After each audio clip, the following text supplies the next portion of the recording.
My name is Kevin Mlynarek, and I am the president and CEO and founder. Sort of a lot of titles that really don't mean much, other than me and my brother started Ideal Trades back in 2012. So I was an Allstate agent for 15 and a half years, and my brother was also an agent as well. And we've been working with Allstate agents at Ideal Trades since 2012, where we started. We've been on the blueprint for I believe it's 8 or 9 years now. So been doing that. And, this is something that we're going to continue to do is have webinars every Wednesday. And this one is titled the, threats to hiring. So we will get started here. Hiring threats and assessing, really your risk. So one of the things we want to really think about is what are the costs of losing a top performing rep for really, there's probably a lot of reasons that, could be beyond your control. And, if, in this example, it's like, hey, what if, leaving you with only 2 instead of 3 sales reps. So 1 rep leaves. What is the impact? What does that have on your agency? And, with 3 people, maybe 2 people do all the selling. Maybe you write, $60,000 a month in premium.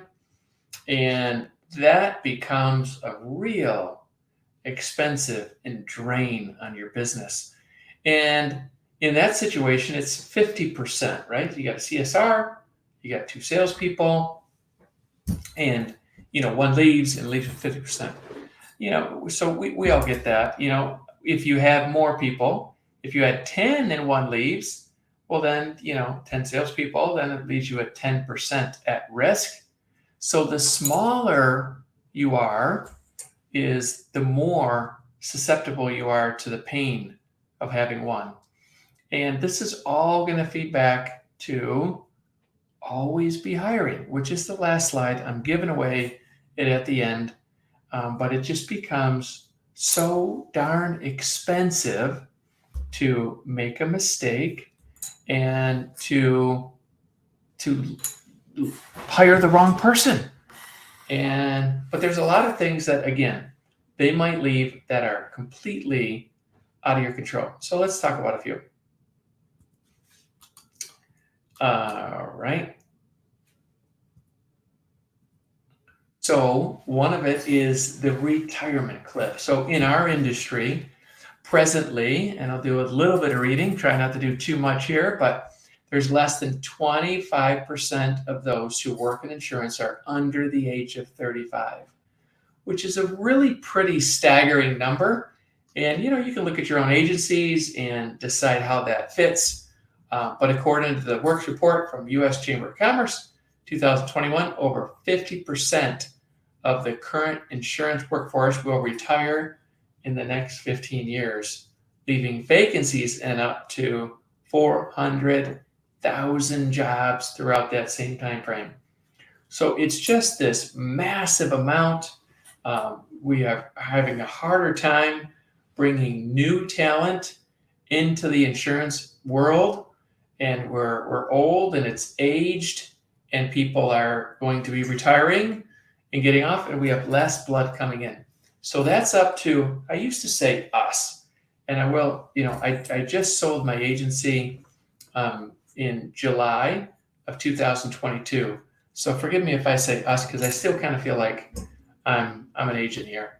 But that leaves us, you, with the task of recruiting new talent. And it looks different today than it has in the past. And, we have to do things different. We can't just put a job out there and say, hey, we're going to pay well and, come and work for us. These millennials and the younger crowd, they have to have fun when they're working. They have to be in a place where they enjoy the environment, that they enjoy the people around them. And you probably, again, if you take a look at your agency now, and if you're all over the hill or, later on in your life, you might want to hire a couple of them so they got a buddy and someone that's more, in their age group. So just a thought there. But the retirement cliff is a real deal. Sometimes, again, totally out of our control, relocation, or one changes their family situation. That could be, the family situation is you've got, husband and wife and now kids, and the cost these days of the childcare is just astronomical. I mean, there's just so much money tied up in the cost of the childcare that now what are they doing? Is they're staying home and they're choosing not to go into work, which again could also lead us into the next one. But here's a little quick set for you. Two-parent homes have left the workforce, become the primary caregiver. 50% say the cost is the significant reason. So here's what I'm surmising that they're doing, and probably you too. So those people, the spouses that stay home, are taking up remote opportunities, and along with this being a threat in and of its own, of course, is the remote workforce. So according to Indeed, the largest and the biggest supplier of information and job board, say that 85% of people are using filters, remote filters, as their first option. So you really need to think about that. You put an ad out there and it's local and it's in your area, and you say, I'm not hiring remote, and that's up to you and it's your choice. And I totally get the reasons why you would not want to hire remote, but you do that, 85% of the people will not see your job ad. 85%. It's a massive number. I would say that this is probably by far the number one risk that we have in our, I said it again, in our agencies, your agency, of hiring, is that remote opportunity. The remote opportunity where people are saying, I don't want to go into work anymore. And I think there's another statistic that 5 are still kind of stuck on the COVID thing, where they say that they won't ever because of COVID, but the rest of the workforce is just saying, boy, I kind of enjoyed staying at home. And my friends are working from home and they're telling me that I should work from home too. And that sounds great. Now I can move. I can work anywhere. I can travel and I can work. And it becomes a super appealing position for many. I can tell you from experience of a couple of the businesses. So one, Ideal Traits, after COVID, we went remote. And so we had 23 employees that reported to the office, the building that I'm in right now, that I still come to every day. But all of the people went home. And now on a daily basis, I'll have 1.5 employees, probably average. Me and Nolan is always here. And then Monica comes in, and we'll have other employees that'll come in occasionally. So, and then on Tuesdays, we have 5 or 6. But we're even, branching out. We're in all different states, Oklahoma and Nevada, and different states around the country where our employees work right now. So it's a big thing. Now, some of you may say, no, we don't do remote. But here's the question I would ask you is, do you have anybody on your staff that does not come in every single day? Sometimes when I ask that question, people may say, oh, yeah, Sally or Fred, he lives around the corner and he comes in on Tuesday and Thursday. And okay, that's great. So there is some sort of remote plan for some people. And I say, if you're doing that now, you really should consider the opportunity for remote. Here's another plug for remote. The benefit of remote is now you can find with a greater precision exactly who you're looking for. Personally, I'm not a proponent of being licensed. I like them. I like to be the first teacher of them in insurance, but some people, that's a big deal for them. They want to have that insurance license. If you go remote and you're talking to the whole country, you're going to open up those possibilities of being remote. And in the past, I would say that I didn't want a licensed producer because they would come with somebody else's bad habits. Or on top of that, it's hard to imagine you've got this great employee, they're incredible, and why do they want to come and why do they want to change? If they're so good and if they're writing so much business, why would they even consider leaving? Is it because, I mean, the only thing I can think of is they hate their boss, right? Like they just don't like the environment. They're an amazing employee. They don't like the environment, so they want to change. And that was really the only reason in the past. But now, again, as we talk about remote opportunities, if you think about it, someone might be today in North Carolina and they're a great employee. They love the environment. They love their boss. Everything's great. However, if given the opportunity to be able to sell remotely and work from home, they would do it. So now those people are applying. And with that, you might be able to pick up somebody. And I would say with a much higher degree of availability than just around your town, is that might actually work out. I can tell you that in my agency, before the sale, I hired 2 people remote. They were out of state. They had license. They actually, to be fair, they worked for State Farm. I'll tell you that. And they were just looking for remote. It just fit their lifestyle better. And they're still there. They're still producing there and they're still doing very well. So it absolutely can work. It's a whole nother webinar that we will do, by the way, is, dealing with remote employees. But, it's something that I would for sure strongly encourage you to consider. And the other thing you can do is you can put 2 job ads up there. You can do 1 job ad for remote and 1 for non-remote. So again, I think remote would be the largest and the biggest opportunity threat, I would say, against, finding great talent. So leaving the insurance business for any reason, they're just leaving the insurance business. So there are many reasons people change direction. This represents a real risk to your production ratio. According to Zippia, the insurance industry experienced turnover rate of 25% in 2020. That's a big number, 25% of the insurance. So though we cannot always plan for these things, we can have a consistent plan in place to help when there's a disruption and when disrupts the business in any way. So here's another threat. The cost of advertising has skyrocketed. You're paying more money now than ever before in order to get an employee. For sure. I want to set the record straight. I would highly encourage you to do all of the things that you have done in the past that you felt were cost effective.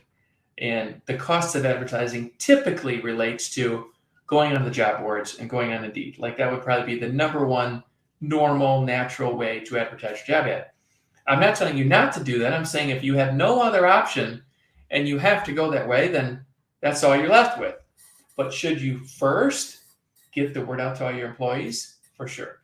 Can you create a program for your employees where you pay them $100, $200 a month for every month that new hire is there?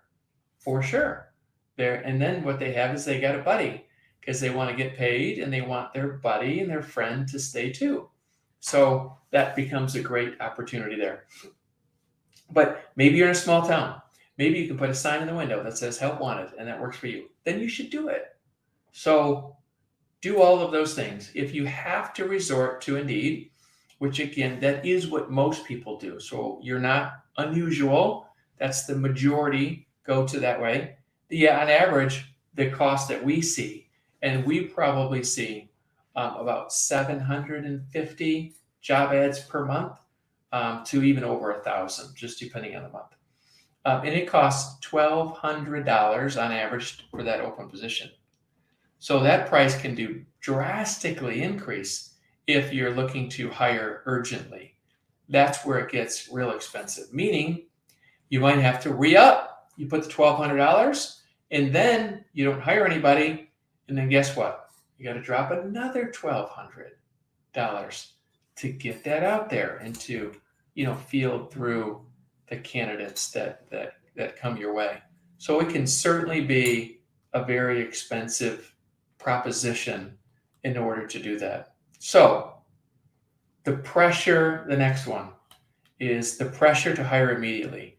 When you're waiting around and you have that empty chair that you're trying to fill right here with somebody great, that pressure, it has an effect on all of us. And with that pressure comes the thoughts of not making a mistake and filling it quickly. Why do we want to fill it quickly? We just lost 10%, 20%, 30% of our production. It has a massive compounding effect. If we're down 25% for 4 months before we get somebody up to speed where they can fulfill the shoes of the prior person that left, that could have a detrimental effect on your annual bonus. I know specifically what it can do, and it's massive. And so you need to protect yourself from this. And it's by one is, having that +1 mentality in your agency. And by, the answer that I talked about earlier is, always be hiring. But that stress is real. And what it does is it shifts our focus from being very logical approach to who we're going to hire to a very emotional approach, right? So it's like, we believe this, we've found the right one. We want them to be this right candidate. And we avoid the warning signs all along the way. It's like, can you sell? And they're like, I think I can. And we're like, great, that's good enough because I'm down. Warning sign. Do you like the cold call? And they're like, well, if I have to, I will. Yeah, I will. That should be a big warning sign, right? No goals. So there's a lot of things that you can pull out of an interview. And when we have our emotional hat on, we tend to lean towards giving them grace with their answers. And we need to make a very logical approach to hiring. We need to make sure that the numbers make sense, that they can do the job. We're way better off not hiring, deselecting people rather than hiring quickly and the wrong person. It literally will slow you down. It'll drag you down. It'll cost you tens of thousands of dollars to hire the wrong person. The lost wages, the lost benefits, the time it costs to train them, it just gets way too far and out of hand. So how do we avoid these setbacks? And the answer, of course, is always be hiring. When we always be hiring, we always have an ad out there, we can save tons of money. And here's an example, is I'm not looking today, maybe you're in a position where you want to get that +1, right? That comfort where if somebody leaves, you're still good. And in the meantime, you could be outperforming your plan. You could have that extra 25 to 30 items a month, or you're training somebody up to replace maybe one of your bottom performers, but you're in a great feeling position. Like you feel good when you're in that +1, because if somebody leaves for reasons out of your control that we've already talked about and discussed today, you will feel way better about it. The costs associated. So let's look at the two different scenarios. We've already went over the cost of the advertising alone, right? So it's $1,200 a month, and then it takes maybe 2 months, maybe 2.5, and you could have $3,000. However, the alternative could be is that you use passive hiring. You can still put a job ad out there and put it on Indeed. You can still be able to passively hire and fulfill your funnel and continually test them with ideal traits and know that you have the right person. And what's that going to do? It's going to save you tons of time, and it's going to allow you to make those logical decisions rather than the emotional decisions. So that's the goal. When you're always be hiring, you're hiring for your next role, you might say, well, I need somebody in March. And it's like, start passively hiring today. Yeah, you might not get it. I mean, I get it. They're going to trickle in. They'll be few and far between, but it's free. And you only need potentially, maybe you only need one, maybe you need two, maybe you pick up one, and you're passively hiring. There's no stress and there's no money involved with it. So you'll have a clear mind to be able to identify those great top performers. And then you get into January and you find someone. And now if you don't, what happens then is boom, the bill starts turning, right? Bill starts turning. So in either scenario, you end up, let's just assume you hire somebody, right? And we know sometimes it seems like a great fit, but maybe somebody else leaves in that you need to fill. Maybe customer service, you just hired sales. That's why, again, even if you just hired somebody, keep the ad running. Fill up your funnel. Have people to call back. When you call back, maybe next October, you're looking to hire somebody. And you can constantly be grooming these people. So that's really all I have for today. I wanted to go over the threats. I wanted to highly encourage you to save the most money, to be making the most logical approach to hiring here. I'm going to open up for questions. They're open right now. Put your questions in the comments on anything you'd like to comment on, even hiring or not hiring. I'll stab at it after 15 and a half years at Allstate. And we really had an incredible run with a great team.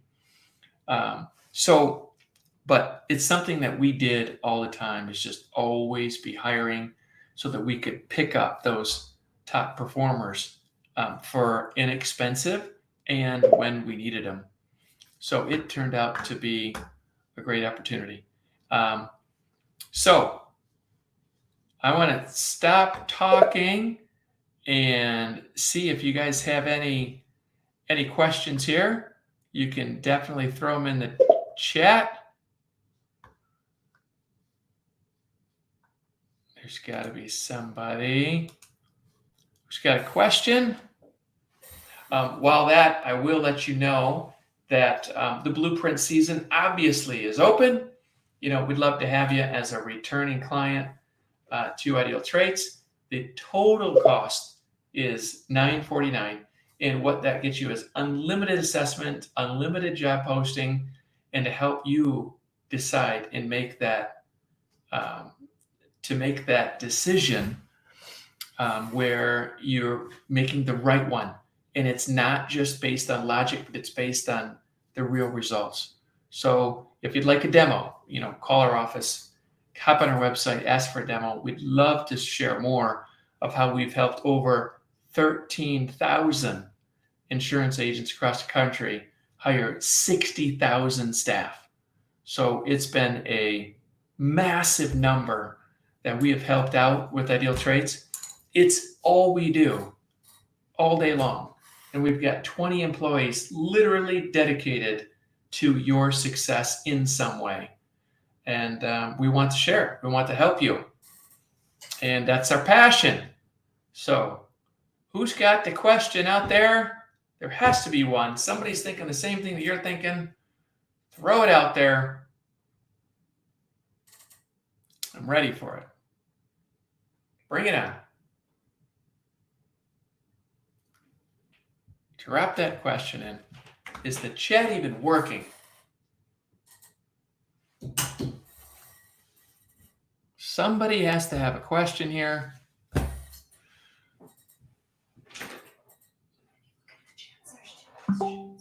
Where are they? I'm getting help here from my chat. Oh my goodness. Okay, great. So I found a question here, and it is, How do you keep candidates on standby when you're passively hiring or seeking for the future? It's a very, very good question. So, a couple things I would say. One, that I would for sure reach out, Deborah. I would talk to them and really kind of find out what their situation is and where you're at. The first thing I would highly encourage you to do is to think about a plus one and add them to your staff now. The other thing you can do as far as slowly walking them is letting them know that in order to work at your agency, you need to get your license.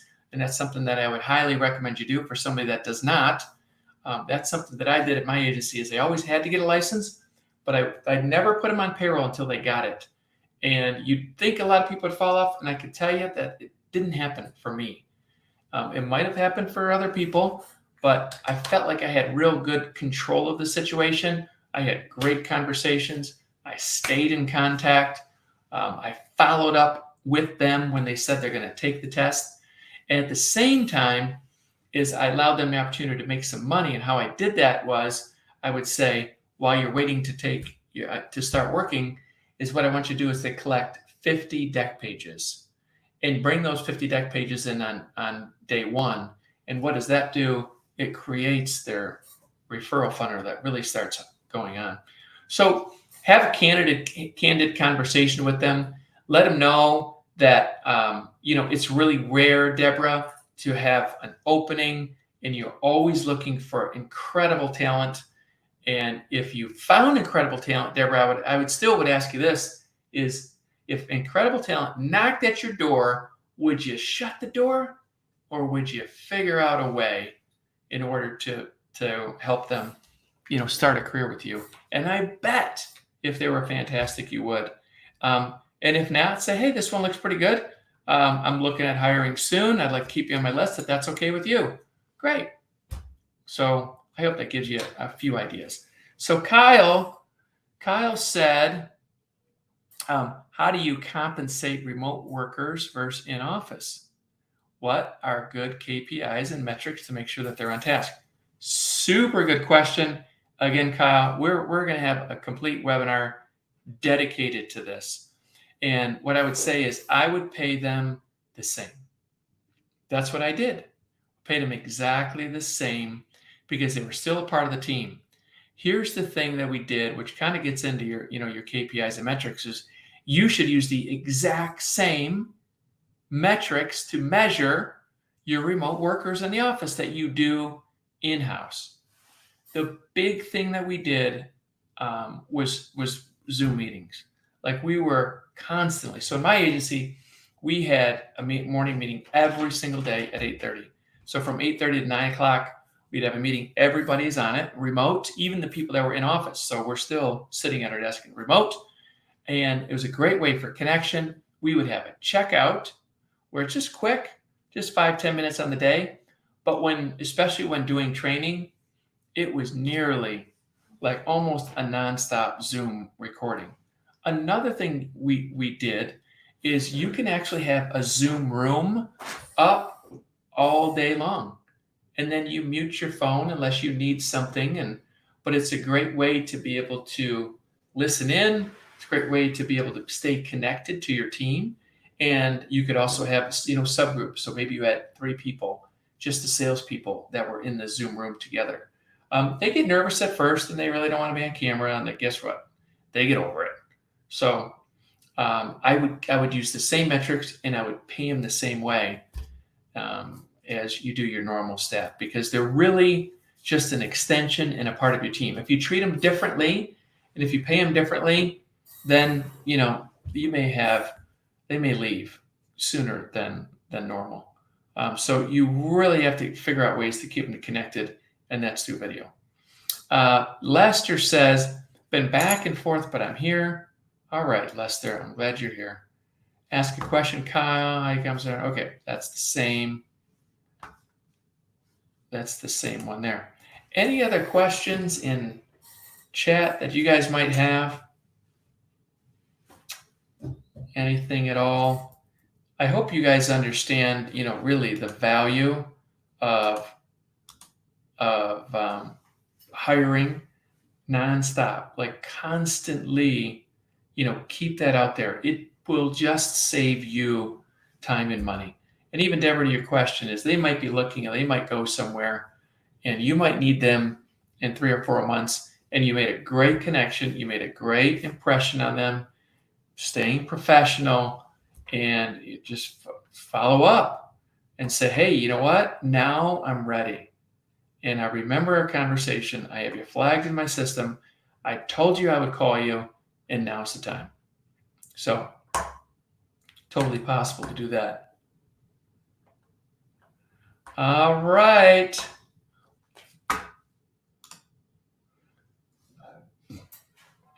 Anybody?